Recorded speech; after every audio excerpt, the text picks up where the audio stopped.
오늘 우리에게 주시는 하나님 말씀입니다. 출애굽기 17장 1절에서 7절까지의 주의 말씀. 출애굽기 17장 1절에서 7절까지의 주의 말씀을 제가 봉독하겠습니다. 이스라엘 자손의 온 회중이 여호와의 명령대로 신광야에서 떠나 그 노정대로 행하여 르비딤의 장막을 쳤으나 백성이 마실 물이 없는지라. 백성이 모세와 다투어 이르되 우리에게 물을 주어 마시게 하라. 모세가 그들에게 이르되 너희가 어찌하여 나와 다투느냐? 너희가 어찌하여 여호와를 시험하느냐? 거기서 백성이 목이 말라 물을 찾으매 그들이 모세에게 대하여 원망하여 이르되 당신이 어찌하여 우리를 애굽에서 인도해 내어서 우리와 우리 자녀와 우리 가축이 목말라 죽게 하느냐?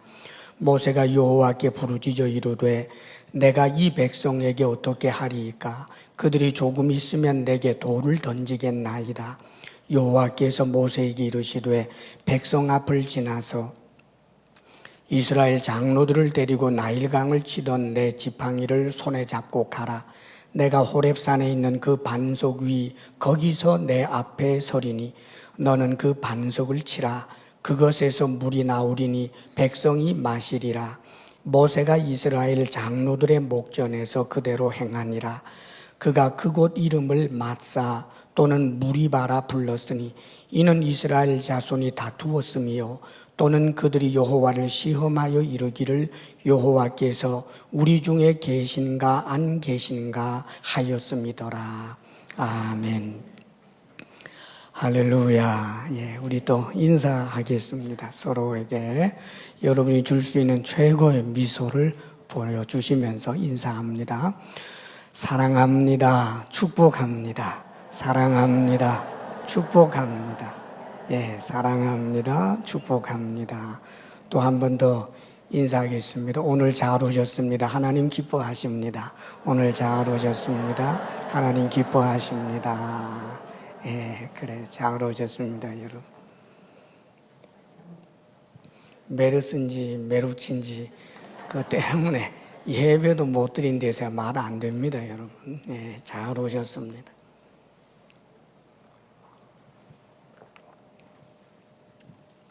오늘 설교 제목이 이제 마사 또는 무리바라 불렀으니 이 르비딤이라고 하는 곳을 지명을 이제 이렇게 다른 이름으로 이제 붙였다는 말입니다. 원래 르비딤인데 마사 혹은 또 무리바로 붙이죠. 이 마사라고 하는 뜻이 이제 시험 혹은 유혹이라는 뜻이 있습니다. 그러니까 하나님을 이제 시험한 일이 여기 있었다. 그것을 잊지 말자는 거지요. 그리고 이 무리바라고 하는 것, 이것은 이제 다툼입니다. 모세와 다투었습니다. 그러니까 하나님의 백성들이 하나님의 종과 다투는 일이 있었다는 말이죠. 있어서 안 될 일이 일어나는 거예요. 그래서 이 지명을 정해놓고 다시 이런 일이 있어서는 안 되겠다. 이제 그런 의미에서 이렇게 이름을 그렇게 붙였습니다. 오늘 이 말씀을 통해서 하나님께서 우리에게 주시는 이제 여러 교훈들이 있겠습니다. 여기 보면 1절 말씀을 우리 먼저 한번 읽어보겠습니다. 1절, 본문 1절 말씀 다 같이 시작. 이스라엘 자손의 온 회중이 여호와의 명령대로 신광야에서 떠나 그 노정대로 행하여 르비딤의 장막을 쳤으나 백성이 마실 물이 없는지라. 이스라엘 자손의 온 회중이 하나님의 명령대로 신광야를 이제 떠났습니다. 그러니까 신광야는 하나님께서 주시는 그 처음으로 경험하게 되는 만나, 그리고 놀라우게도 이 메추라기를 주셨던 그 사건들이 있었지요. 계속해서 이제 만나도 주시고 메추라기를 주십니다만은 그 처음으로 일어난 그것이 바로 신광야였어요. 이 신광야에서 하나님께서는 피로를 공급받는 그런 비결, 이 땅의 피로를 어떻게 공급받을 수 있는지에 대해서 교훈해 주셨습니다. 그리고 이제 드디어 하나님의 명령을 따라서 신광야를 떠나서 오늘 성경에 보면 그 노정대로 행하여 그럽니다. 이 노정대로 행하였다라고 하는 것은 말하자면 그 가나안 땅까지 갈 때까지의 일정표가 쭉 있었던 것은 사실 아니거든요. 근데 이 노정대로 행한다라고 하는 것은 사람들이 어떤 계획을 세우고 그 계획대로 간다라고 하는 뜻이 아니라 지금 이스라엘 백성들이 행하고 있는 이 행진의 모습은 구름 기둥, 불 기둥, 구름 기둥이 두둥실 떠올라서 가면 가는 거예요. 이 구름 기둥, 불 기둥이 머물러 있으면 안 가는 겁니다.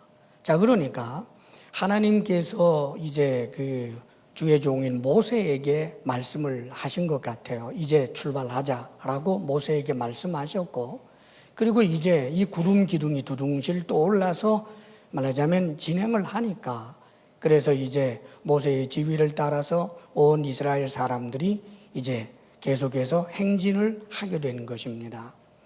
그렇게 해서 한참을 이제 가서 드디어 어디에 도착을 했느냐 하면 르비딤이라고 하는 곳에 온 거예요.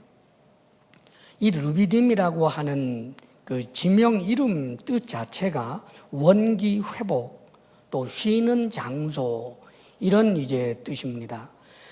르비딤은 오늘날 와디페이란이라고 하는 곳으로 학자들이 추정하는데, 말하자면 와디예요. 거기는 이제 오아시스라는 말이죠. 거기는 이제 샘들이 있고 또 그런 강들, 작은 그런 이제 개천들이 있는 이제 그런 곳이었습니다. 그런데 거기 와 보니까 물이 없는 거예요. 이게 참 우리를 당황하게 합니다. 다른 것도 아니고 물이 있어야 할 곳에 왔는데 물이 없어요.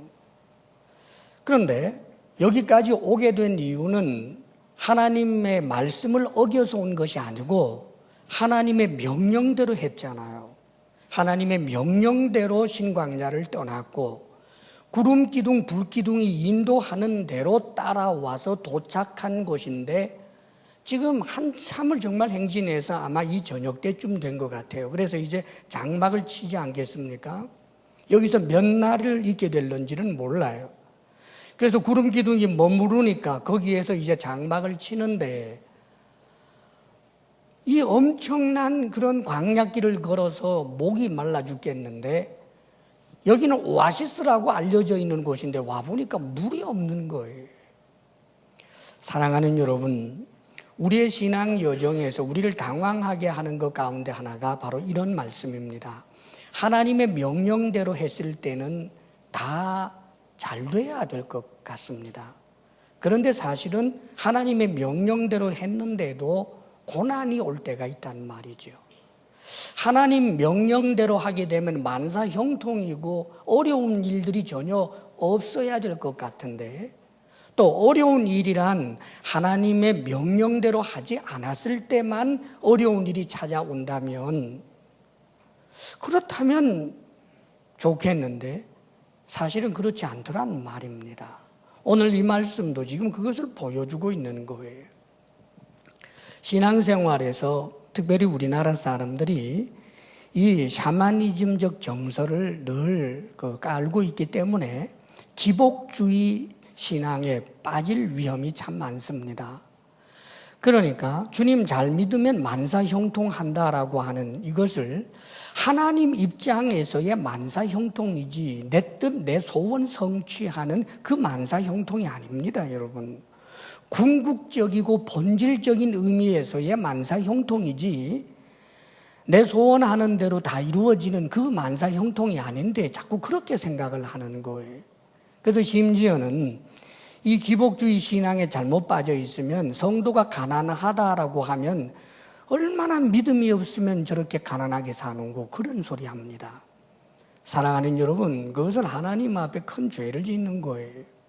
하나님의 말씀대로 그렇게 사는데도 고난이 찾아오고 이렇게 물이 없는 갈증이 계속해서 일어나는 상황도 있을 수 있다는 것을 우리가 알아야 합니다. 자, 이런 상황이 됐는데 이 문제 해결하는 방식을 보십시오. 그런데 2절에 보면 참으로 안타까운 내용이 기록되어 있죠. 2절 말씀을 함께 읽어봅니다. 시작. 백성이 모세와 다투어 이르되 우리에게 물을 주어 마시게 하라. 모세가 그들에게 이르되 너희가 어찌하여 나와 다투느냐? 너희가 어찌하여 여호와를 시험하느냐? 이스라엘 백성들이 모세와 다투었습니다. 아마 이것은 상당한 시간을 막 논쟁을 하면서 아주 격해진 그런 상태를 좀 표현해 주고 있는 겁니다. 지금 물이 없는데 이 물 문제를 우리가 어떻게 해결하면 좋겠습니까? 어디 찾아볼까요? 지금 이런 게 아닙니다. 당신이 지도자 아니냐? 당신이 우리를 이렇게 인도했으니까 물 내놔라. 물 없는 곳으로 어떻게 당신 우리를 데려올 수 있느냐? 말하자면 이런 거예요. 사실 이스라엘 백성들 이 생각을 할 때 이 모세가 마음에 안 드는 것이 있는 거예요. 그게 뭐냐 하면 이 모세가 하나님의 말씀대로 했단 말이죠. 하나님 말씀대로. 하나님께서 가라고 하니까 갔고 갈 때 어떤 대책을 생각하지 않아요. 하나님께서 멈추라고 하시면 그냥 멈출 뿐입니다. 이게 모세였어요. 하나님의 말씀대로만 하는 게 모세였단 말이죠.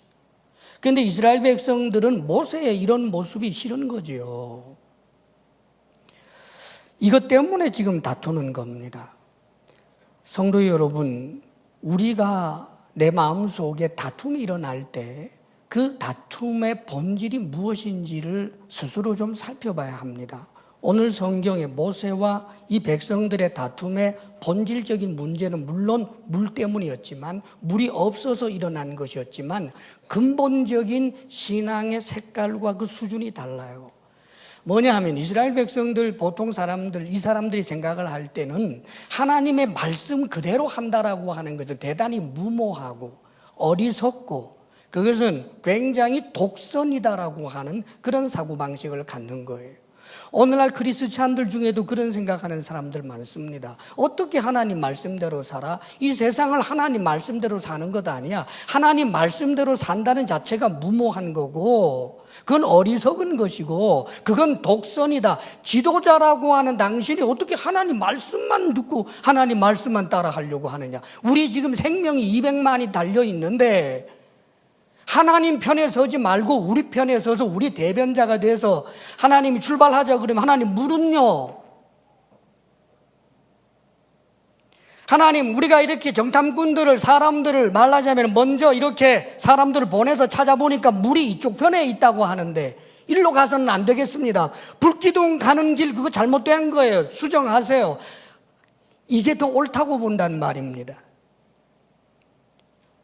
사랑하는 여러분, 그런데 모세가 놀랍게도 이 부분에 대해서 양보하지 않습니다. 모세가 다투었어요. 보통 모세는 온유한 사람이라 다투지 않는 사람인데 이 부분에서 다툽니다. 자기의 문제, 자신이 결혼한 문제를 가지고 비난할 때 다투지 않았습니다. 그러나 이 문제는 다투어요. 모세가 이렇게 말합니다. 너희가 어찌하여 나와 다투느냐? 너희가 어찌하여 여호와를 시험하느냐? 지금 당신들이 나하고 다투는 것은 하나님을 시험하는 죄다라고 이렇게 말합니다. 이게 무슨 뜻일까요?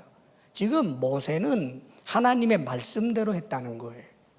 하나님 말씀대로 떠나라고 해서 떠났고 이 구름기둥, 불기둥이 인도하는 대로 와서 구름기둥, 불기둥이 멈추는 곳에서 지금 장막을 치라고 한 이것은 철저하게 하나님의 명령대로 된 것이다. 그런데 하나님의 명령대로 일어난 결과가 물이 없는 고통이라면 여기에 하나님의 뜻이 있는 줄 알고 우리 공동체 전부가 책임져야 할 일이지, 나에게 물을 달라라고 하는 것은 여기까지 인도하시는 하나님을 시험하는 일. 다시 말하면 하나님이 인도하시는 게 맞는가? 하나님이 계시는가 안 계시는가, 하나님이 우리와 함께 하시는가, 하나님의 존재 자체를 부인하는 시험이라고 그렇게 모세는 못 박아 말하고 있는 것입니다. 사랑하는 여러분, 우리의 신앙에서 앞으로 이런 그 신앙에 따라서 어쩌면 그런 다툼들이 있을 수 있습니다. 가장 어렵고 고통스러운 것은 믿지 아니하는 저 성도라고 하는 무늬가 없는 이방인들을 통하여 다가오는 도전이라면 그것은 뭐 어떻게든지 감수하기가 쉽겠습니다마는 신앙 공동체 안에서 내부적인 문제가 하나님의 말씀대로 행하자라고 하는 것에 대한 다툼일 때 이것은 엄청난 고통이고 아픔이 되는 거예요. 요즘 지금 우리나라에서도 동성애 부분, 이런 부분으로 인해서 뭐 이것을 이제 법제화하려고 하는 그런 움직임도 있고 그럽니다만은 사실 기독교 안에서조차 이런 부분들 뭐 포함해서 여러 가지 혐오법 같은 것들이 앞으로 나오게 될 것입니다만은 참 안타깝게 느껴질 때가 많습니다. 우리는 먼저는 인본주의적인 생각을 버리고 철저하게 하나님 말씀이 그러하다 하면 말씀이 가는 곳까지 가고 말씀이 멈추는 데서 서야 합니다. 어떤 이해에, 어떤 철학에, 어떤 신념의 문제 이전에 하나님의 말씀 앞에 순종하는 자세를 가질 수 있게 되기를 바랍니다. 할렐루야. 3절 말씀 우리 함께 읽어볼까요? 3절 다 같이 시작. 거기서 백성이 목이 말라 물을 찾으매 그들이 모세에게 대하여 원망하여 이르되 당신이 어찌하여 우리를 애굽에서 인도에 내어서 우리와 우리 자녀와 우리 가축이 목말라 죽게 하느냐. 이것은 하나님을 시험하는 죄라고 분명히 말씀을 했는데도 불구하고 이 백성들이 여기서 멈추지를 않습니다. 오히려 점입가경이에요. 훨씬 더 강도 높게 이제는 원망을 퍼부어대기 시작합니다. 그런데 그 원망이 참으로 안타까운 것은 당신이 어찌하여 우리를 애굽에서 인도해 내어서 우리와 우리 자녀와 우리 가축이 다 목말라 죽게 하느냐라고 표현하고 있지요. 원망이라고 하는 것은 항상 거기 분노를 내포하고 있어요. 그렇기 때문에 원망에 그냥 빠져들다가 보게 되면 원망의 논리에 사로잡히면 사랑하는 여러분, 냉정한 이성과 그리고 선한 마음들이 소멸되게 마련입니다. 그래서 이들은 계속해서 반복되는 일들이 있는데 이 원망을 통해서 그들은 어디에 도달하냐면 항상 하나님의 은혜를 전적으로 부정해버리는 사태가 발생해요. 지금 이스라엘 백성들이 받은 가장 큰 은혜는 출애굽입니다. 애굽에서부터 노예 상태에서부터 벗어나게 된 것 근원적 은혜잖아요. 이것은 어떤 상태에서도 부정되어져서는 안 된다고요. 광야에서 굶어 죽는다고 할지라도 그래도 하나님 감사합니다 할 수 있어야 돼요. 노예로 살다가 죽느니 자유인으로 살다가 차라리 이 광야에서 마음껏 하나님 예배하다가 죽게 해주셔서 감사합니다라고 해야 하는데 이들은 목마르다고 해서 그 불편함 때문에 계속해서 다투고 또 다투다가 이제는 이 원망에 눈이 멀게 되니까 하지 말아야 할 말까지 하는 거예요. 이게 뭐냐 하면 하나님의 그 근원적인 은혜를 전적으로 부정해버리고 마는 겁니다. 애굽 전역의 10가지 재앙을 통해서 자신들을 건져내신 그 하나님의 은혜, 출애굽해서 홍해를 그 건널 때 일어났던 그 하나님의 은혜, 그리고 저 마라라고 하는 곳에 도착했을 때 쓴물이 단물로 변하는, 원망을 했음에도 불구하고 용서하시고 기도하는 모세를 통하여 쓴물이 단물로 변하게 되는 그 은혜도 경험했고, 원망이 아니라 기도가 문제 해결이라고 하는 것을 분명히 경험했는데도 불구하고 이들이 지금 변화되지 않았어요. 계속해서 신광야에 도착해서 이들은 또 원망하지요. 배고프다라고 원망할 때 하나님이 또 한 번 참아주시면서 하늘로부터 만나를 내려오게 해주셨습니다. 메추라기도 주셨습니다. 오늘 아침에도 이 원망하는 이날에도 아마 아침에는 만나를 먹었을 것입니다. 그들이 행진을 하면서 싸가지고 있던 그 도시락이 아마 만나를 볶든지 삶든지 요리 만든 것일 겁니다. 하나님의 은혜를 계속해서 받고 있음에도 불구하고 하나님의 은혜를 원망하다가 보니까 전적으로 부정을 해버리게 된다는 말이에요.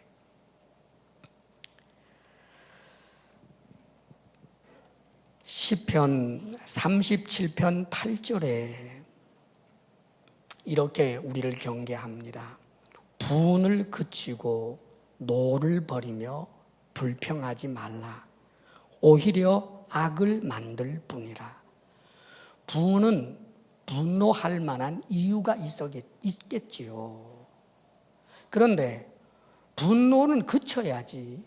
분노하면서 분노할 이유를 자꾸 더 찾아내면 분노는 끝이 없고 악을 만듭니다. 불평도 마찬가지예요. 원망과 불평의 바다에 빠지다가 보면 원망하고 불평할 이유를 자꾸만 찾아내기 시작해요. 끝이 없습니다. 이리 뻗어가고 저리 뻗어가고 또 저리 뻗어가고, 그래서 결국은 악을 생산해내고 마는 거예요. 멈추어야 하는 겁니다. 해결 방법은 다른 게 있는 게 아니에요. 원망할 일이 없어져서 멈출 수 있는 게 아닙니다, 여러분. 멈추어서 멈추어지는 거예요. 고린도전서 10장 10절에서 12절에 이 이스라엘 백성들의 이 행태에 대하여 성경은 이렇게 경고해 주고 있습니다. 그들 가운데 어떤 사람들이 원망하다가 멸망시키는 자에게 멸망하였나니 너희는 그들과 같이 원망하지 말라. 이들의 이 행태가 끊임없이 반복이 되다가 결국은 그 원망으로 말미암아 멸망을 당하지요. 계속해서 이렇게 말씀합니다. 그들에게 일어난 이런 일을 본보기가 되고 또한 말세를 만난 우리를 깨우치기 위하여 기록되었느니라. 그런즉 선줄로 생각하는 자는 넘어질까 조심하라. 왜 선줄로 생각하는 자는이라고 말했을까요?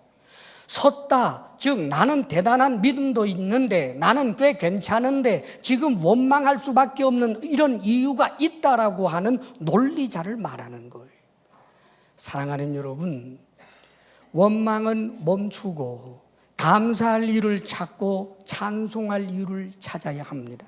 만일 그들이 모세의 이 권면을 따라서 그 다투는 것을 멈추고, 그래 하나님께서 지금까지 우리에게 주신 은혜가 있는데 우리에게 하나님께서 설마 목말라 죽게 하시겠습니까? 우리 같이 이 문제를 해결하기 위하여 하나님 앞에 나아갑시다. 아자 얼마나 좋을 뻔했습니까, 여러분? 멈추지 않고는 해결되지 않는 거예요. 이제 모세를 보십시오. 이 모세가 이 문제 때문에 결국은 하나님 앞에 나아갑니다. 12절을 함께 읽어보겠습니다. 시작. 4절입니다. 4절 다 같이 시작. 모세가 여호와께 부르짖어 이르되 내가 이 백성에게 어떻게 하리이까? 그들이 조금 있으면 내게 돌을 던지겠나이다. 모세는 처음부터 그래요. 이거는 내가 덕이 모자라서 그렇습니다. 내가 참 바보여서 그렇습니다. 이렇게 가지 않았습니다.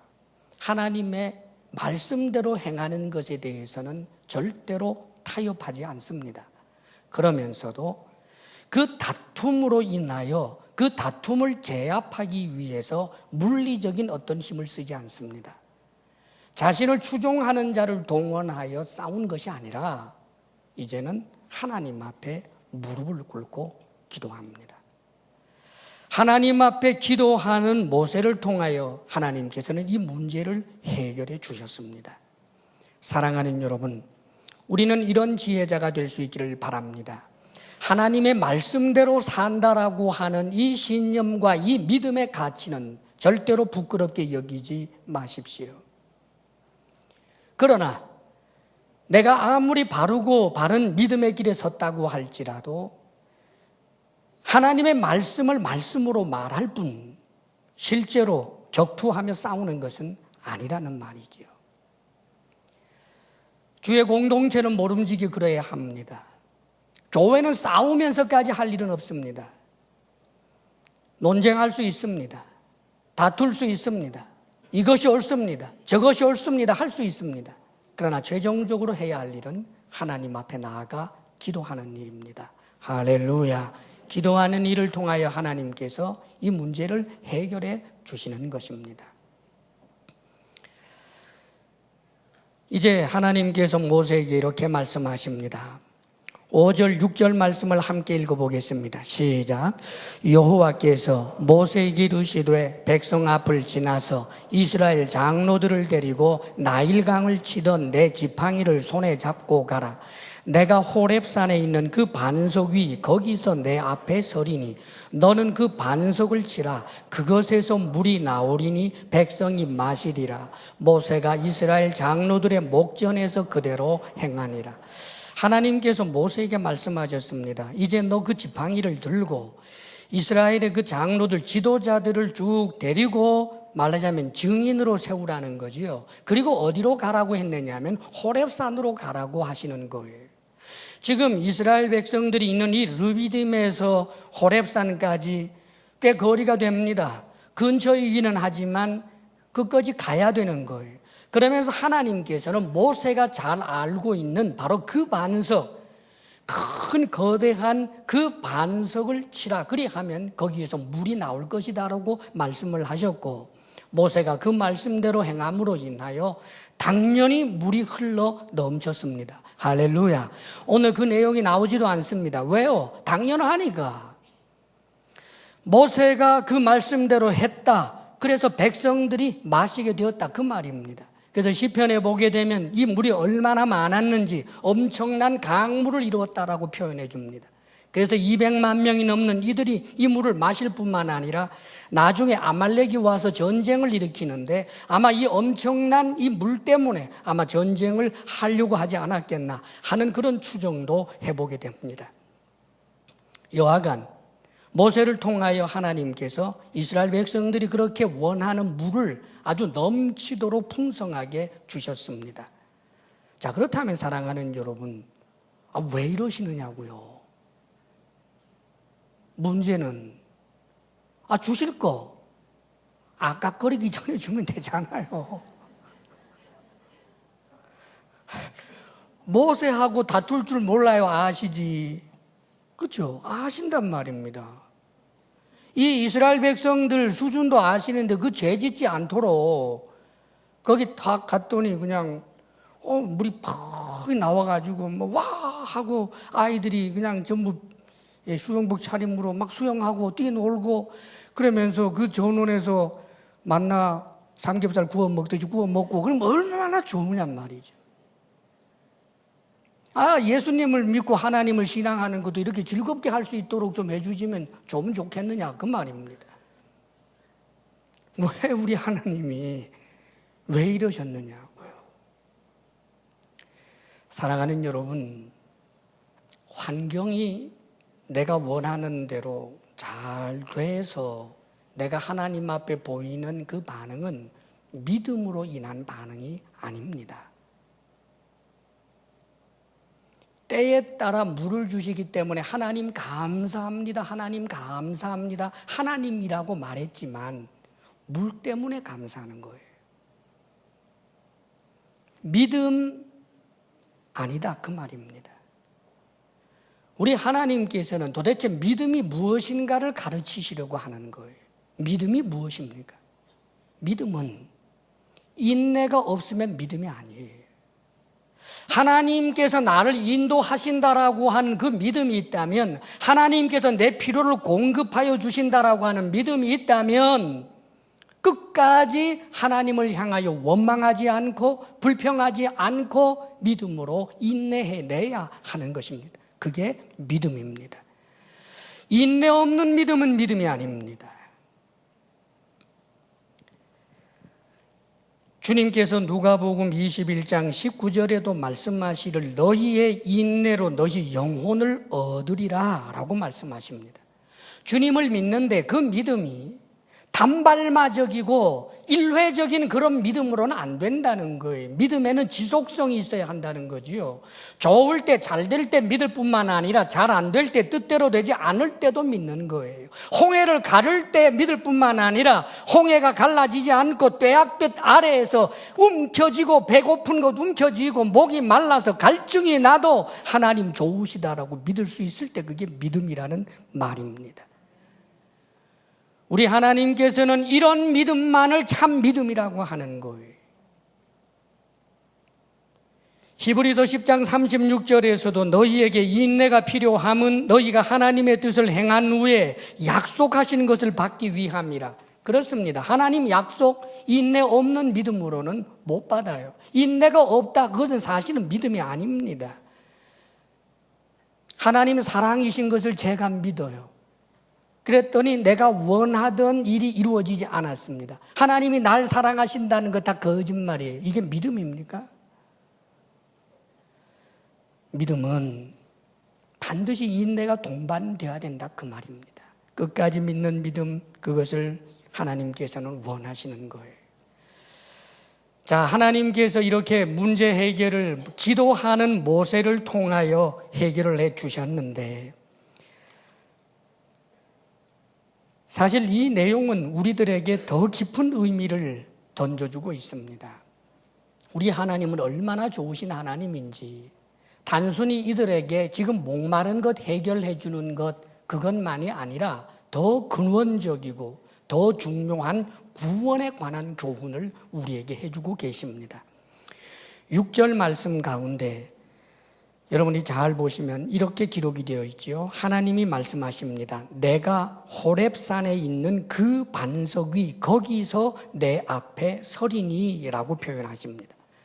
하나님께서 모세와 이스라엘 말하자면 지도자들을 향해서 모세에게 하신 말씀이죠. 저 호렙산으로 가라는 거예요. 그래서 호렙산에 가서 결국 모세가 반석을 치니까 거기서도 물이 흘러 넘쳐서 계곡을 따라서 흘러 넘쳐서 지금 그 르비딤에 있는 이스라엘 백성들에게 도달하게 되는 놀라운 그런 장관을 연출해 주셨는데, 그런데 이것을 진행할 때 우리가 기억해야 할 말씀이 있어요. 하나님이 내가 그 반석 위 거기서 네 앞에 서겠다라고 말씀을 하십니다.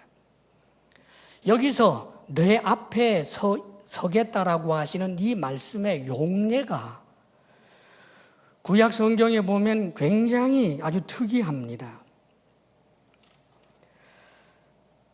요셉이 바로 앞에 선 것, 요셉이 바로 왕 앞에 선 것을 묘사할 때, 다윗이 사울 왕 앞에 선 것을 묘사할 때, 그리고 아비삭과 밧세바가 다윗 왕 앞에 선 것을 묘사할 때, 느부사라단이 느부갓네살 왕 앞에 선 것을 묘사할 때 썼던 이 단어가 네 앞에 서겠다라고 하는 이 단어예요. 다시 말하면 신하가 왕 앞에, 낮은 자가 높은 자 앞에 다소곳이 서서 순종을 결단하고 그리고 충성을 다짐하는 그런 자세로 서는 것을 말하는 거예요. 그런데 놀랍게도 모세가 하나님 앞에, 여호와 앞에 그렇게 선다는 것이 아니라 지금 하나님께서는 하나님 당신이 놀랍게도 모세 앞에 모세를 섬기는 다소곳한 그런 자세로 서겠다라고 하는 그런 지금 단어를 사용합니다. 더 놀라운 것은요, 하나님이 그 반석 위에 서니까 너는 그 반석을 치라. 이게 무슨 소리예요? 하나님은 눈에 보이지 않습니다. 그런데 하나님이 서 있는 그 반석을 친다는 것은 하나님을 친다는 뜻이에요. 하나님이 맡겠다 그 말입니다. 그랬더니 놀랍게도 그 반석에서 엄청난 물이 쏟아져 나오는 거예요. 신약 성경에 이 말씀을 이렇게 해석해 주고 있습니다. 고린도전서 10장 1절에서 4절에 보면 형제들아 나는 너희가 알지 못하기를 원하지 아니하노니 우리 조상들이 다 구름 아래에 있고 바다 가운데로 지나며 모세에게 속하여 다 구름과 바다에서 세례를 받고 홍해를 건넌 사건을 세례받는 것으로 그렇게 해석을 해 줍니다. 구약 백성의 세례라는 말이죠, 말하자면. 그리고 계속해서 이렇게 말씀합니다. 다 같은 신령한 음식을 먹으며 만나였지요. 다 같은 신령한 음료를 마셨으니 이는 그들을 따르는 신령한 반석으로부터 마셨음에 그 반석은 곧 그리스도라. 할렐루야. 이 반석이 누구라고요? 그리스도라고 해석을 해주고 있습니다. 사랑하는 여러분, 그리스도, 우리 예수님은 어떤 분이십니까? 그분은 하나님이십니다. 참으로 초라하고 매를 맞고 당하는 그런 다소곳한 그런 모습이었지만 그 반석 위에 누가 있느냐? 하나님이 계신단 말이에요. 다시 말하면 예수님이 누구냐? 하나님이라는 말입니다. 그 하나님이 섬기는 자가 되고 매를 맞는 자가 되고 우리를 위하여 대신 십자가에 못 박혀 죽는 자가 된 것입니다. 사실 지금 하나님께서는 이스라엘 백성들을 때려야 되는 거예요. 이 원망하는 이스라엘 백성들. 그런데 하나님께서 원망하는 이스라엘 백성을 때리는 것이 아니라 이들에게 생수를 주기 위하여 당신이 맞겠다는 거예요. 이것이 복음입니다. 예수 그리스도께서 이 땅에 오신 이유가 바로 이것이에요.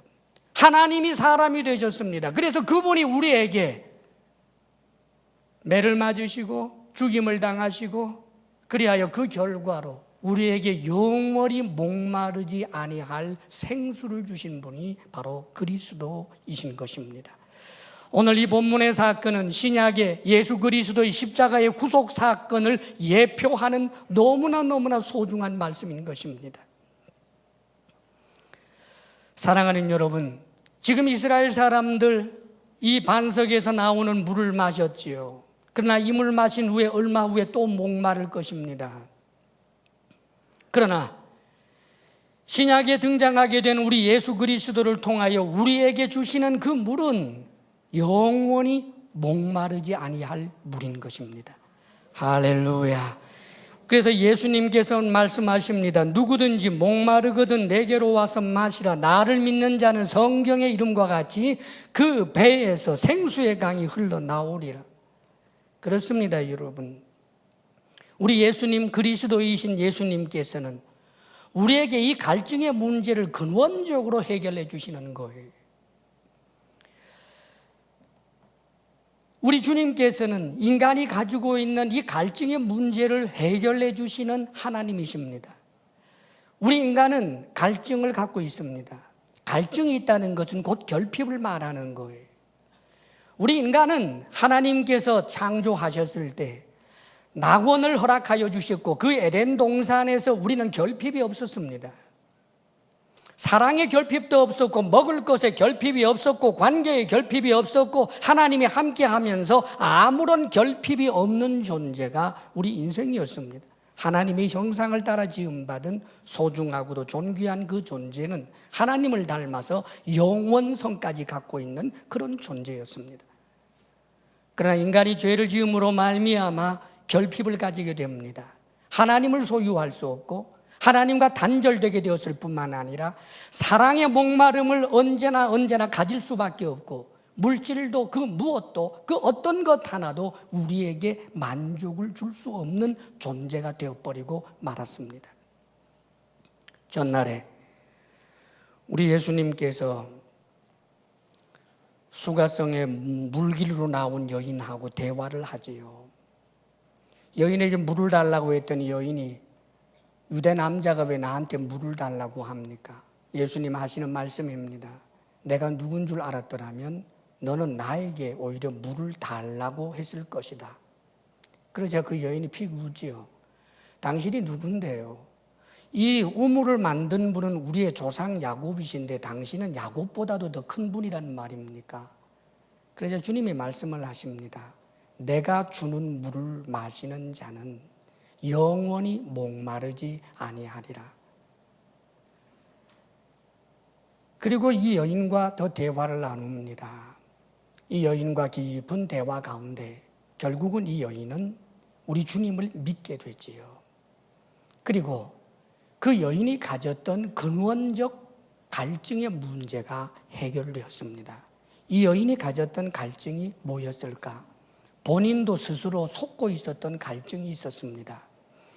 우리 주님께서 지적하신 대로 이 여인은 남편이 5이었습니다. 이 말은 5번 결혼했다는 말이지요. 아마 이 여인은 추측하기에 5번이나 버림을 받았을 수도 있지만 아마 처음에 결혼했을 때나 혹은 한두 번 결혼했을 때 좋은 남편을 만났을런지도 모르겠습니다. 좋은 남편 만나서 행복하게 살다가 사별을 했었을런지도 모르겠네요. 그 남편과 행복했던, 정말 목마름 없이 살았던 그 행복의 때가 너무나 좋았기에 남편이 죽고 난 다음에 그런 남편을 기대하면서 2번째 결혼을 했을런지도 모르겠습니다. 그런데 2번째 결혼해서 어쩌면 이 남편에게 버림을 받았는가 봅니다. 그럴 수밖에요. 첫 번째 남편과 자꾸만 비교하면서 그 관계가 좋을 리가 없지요. 이혼을 당합니다. 3번째도, 4번째도, 5번째도 버림을 당합니다. 그래도 이 여인은 포기하지 않습니다. 뭐냐 하면 좋은 사람 만나야 행복할 것이다 라고 하는 생각 말입니다. 그래서 6번째는 정상적인 결혼을 못하고 죄를 지으면서까지 남의 아내에 첩이 되어서 부적절한 관계를 유지하면서 삽니다. 그렇게 해서라도 행복하기를 원했던 거겠지요. 그러나 우리가 잘 아는 대로 이 여인 행복하지 않았습니다. 하나님의 말씀 앞에 하나님의 말씀을 어기면서까지라도 행복이 있을 줄 알았던 거예요. 좋은 남자, 어떤 사람이 되었건 간에 좋은 남자 만나면 죄를 짓든지 말든지 행복할 줄 알았지만 행복하지 않았습니다. 사랑하는 여러분, 그러나 이 여인이 정말 주님을 만났을 때 진정한 행복이 그에게 있게 된 것입니다. 이것은 사람의 관계만의 이야기가 아닙니다. 물질도 마찬가지고 모든 세상의 권세도 마찬가지고 그렇습니다. 우리에게 진정한 행복을 줄 수 있는 것은 돈이 아닙니다. 권력이 아닙니다. 어떤 사랑의 관계가 아닙니다. 그것이 근본적인 것이 아닙니다. 돈도 권력도 사람과의 관계도 우리 주 안이라고 하는 믿음의 그 기반 위에서 의미가 있고 가치 있는 것이지, 주님을 떠난 돈, 주님을 떠나서 얻은 돈, 주님을 배신하고 얻은 권력, 주님 앞에 죄를 지으면서까지 얻은 사랑, 그것은 우리에게 행복을 주지 못합니다. 사랑하는 여러분, 분명히 성경은 이렇게 말합니다. 따라다니는 반석이라고 말했어요. 따라다니는 반석. 그렇지요. 이 반석은 지금 우리를 따라다니십니다. 따라다니는 반석, 우리 주님은 우리를 따라다니십니다. 반석이 있기 때문에 우리는 물을 얻을 수 있는 거예요. 그런데 그 물을 우리가 어떻게 얻는가? 그것은 믿음밖에 없는 것입니다. 믿음으로 나아가는 것입니다. 반석 앞에 내가 믿음이 없을 때는 따라다니는 반석이 내 옆에 있어도 물 한 방울 나오지 아니한 딱딱한 반석일 뿐입니다. 하나님이 여러분하고 함께 하시지만 믿음이 없다면 하나님이 함께 하심으로 여러분에게 줄 수 있는 위로도 격려도 행복도 없는 것입니다. 그렇습니다, 여러분. 믿음인 것입니다.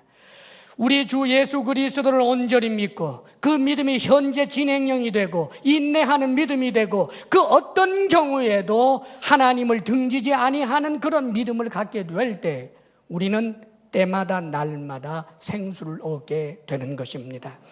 나를 따라다니는 그 반석 앞에 우리가 믿음으로 나아가게 될 때 우리는 거기에서 행복의 생수를 얻을 것입니다. 기쁨의 생수를 얻을 것입니다. 그뿐만 아니라 우리는 영원하도록 솟구치는 영생수를 얻게 될 것입니다.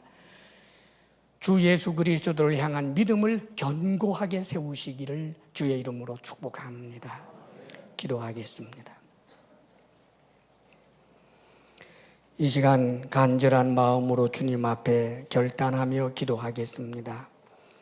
내가 스스로 내 믿음을 방해하는, 스스로 내 믿음의 뿌리를 끊고 자르는 원망의 사람에서부터 이제 벗어나게 하소서. 이제는 주님 앞으로 나아가게 하시고 인내하며 믿을 수 있게 하여 주옵소서. 내 삶을 인도하시는 하나님의 선하시고 좋으심을 믿고 이제 계속하여 믿음으로 주님 앞에 나아가며 인내함으로 나아가 하나님께서 우리에게 주시는 생수를 날마다 얻는 자 되게 하여 주옵소서. 주님 앞에 결단하며 기도하겠습니다. 아버지 하나님, 우리의 갈증을 해갈하실 분은 오직 주님밖에 없습니다. 우리에게 만족을 주시며 우리의 모든 결핍을 온전케 하실 리가 우리 주 그리스도 이외에 또 어디에 있겠습니까? 생수의 근원 되는 주님을 버리는 행위를 우리가 늘 멈추게 하여 주옵소서. 오 주님, 우리의 믿음 없음을 긍휼히 여기소서. 오 하나님, 스스로 원망함으로 우리의 믿음을 해치는 일을 하지 않게 하시며 우리로 하여금 우리를 인도하시는 하나님을 향한 그 믿음을 어떤 환경 가운데서도 지켜내며 인내하여 아버지 하나님, 우리를 항상 따르는 반석 되시는 그리스도에게서 날마다 생수를 공급받게 하여 주옵소서. 이 땅의 삶이 아무리 광야와 같다 할지라도 우리를 따르고 계시는 주님과 함께 할 때 우리는 목마름의 걱정이 없는 줄 믿습니다.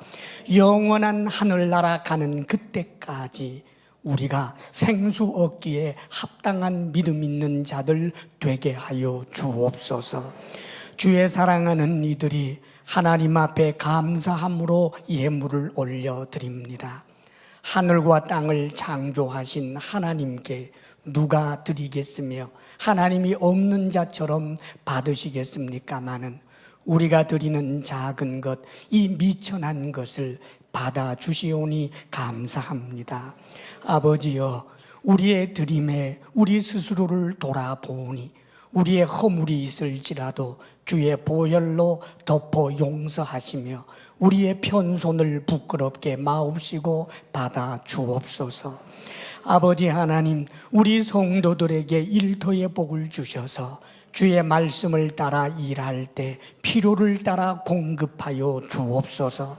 우리 성도들에게 건강의 복을 주옵소서. 부부사랑 돈독하게 하옵소서. 우리들의 자녀가 우리들보다 더 큰 믿음의 사람으로 날마다 주님께 생수 공급받으며 살아가게 하옵소서. 이제는 우리 주 예수 그리스도의 크신 은혜와 하나님 아버지의 한없는 사랑과 성령의 교통하심과 충만케 하심이 믿음으로 살겠습니다. 결단하는 모든 성도들 위해 이제로부터 영원토록 함께 하시기를 간절히 축원하옵나이다. 아멘.